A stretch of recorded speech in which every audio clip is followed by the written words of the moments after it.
இனிமே கண்ணை மூடிட்டு கடலை எண்ணெய் வாங்கலாம்.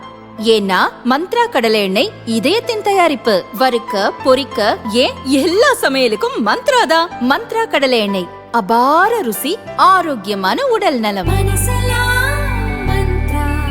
தமிழகத்தில் ஆற்று மணலுக்கு அடுத்தபடியாக கிராவல் மண் எடுப்பதற்கான அனுமதி பெறுவதில் கடுமையான போட்டி நிலவுகிறது.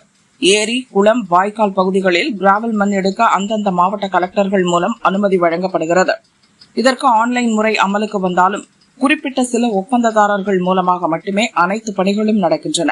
குறிப்பாக ஒவ்வொரு மாவட்டத்திலும் 3 இடங்கள் வரை கிராவல் மண் எடுப்பதற்கு அனுமதி வழங்கப்பட்டிருக்கும்.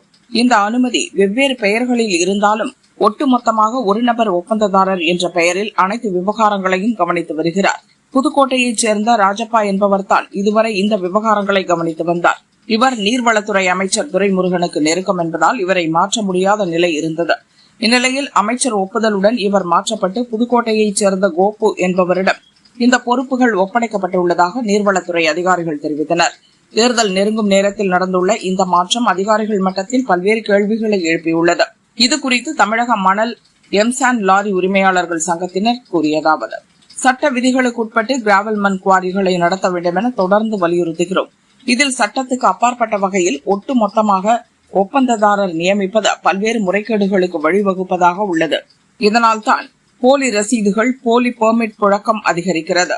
போலி ஆவணங்கள் அடிப்படையில் கிராவல் மண் கடத்தும் வாகனங்களை பறிமுதல் செய்யும் அதிகாரிகள் அந்த மண் எங்கிருந்து யார் பெயரில் கொண்டு வரப்பட்டது என்பதை விசாரிப்பதில்லை. இதனால் கிராவல் மண் கடத்தலும் அரசுக்கு வருவாய் இழப்பும் தொடர்கிறது. இது போன்ற முறைகேடுகளை அரசு நினைத்தால் மட்டுமே தடுக்க முடியும் என அவர்கள் கூறினர்.